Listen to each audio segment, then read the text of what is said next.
और अब आपको बताएं कि लाहौर में मुस्लिम लीग नून की नायब सदर मरियम नवाज से खैबर पख्तूनख्वा से डिवीज़न और डिस्ट्रिक्ट यूथ कोऑर्डिनेटर्स ने मुलाकात की है।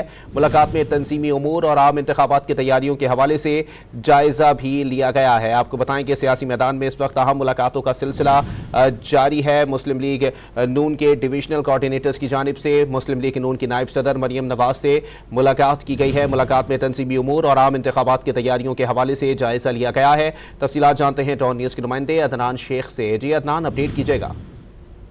आज बिल्कुल मुस्लिम लीग नून के मरकजी सेक्रेटेरिएट में एक अहम इजलास हुआ है जिसकी सदारत पार्टी के चीफ ऑर्गेनाइजर मरियम नवाज ने की है और उन्होंने खैबर पख्तूनख्वा के जो डिवीजन है और डिस्ट्रिक्ट यूथ कोऑर्डिनेटर्स हैं उनसे मुलाकात की और मुलाकात में यूनियन कॉलोनी की सतह पर जो है यूथ कोऑर्डिनेटर की तैयारी के अमूर पर भी जो है मुशावरत हुई है और मुलाकात में तंज़ीमी उमूर और आम इंतखाबात की तैयारियों के हवाले से भी जायजा लिया गया है और कहा गया है वर्कर्स को कि वो तैयार हों और क्योंकि इलेक्शन जो है अब उसमें कम वक्त रह गया है लिहाजा तैयारी करें और मैदान में उतरें। जी बहुत शुक्रिया अदनान शेख अपडेट करने के लिए।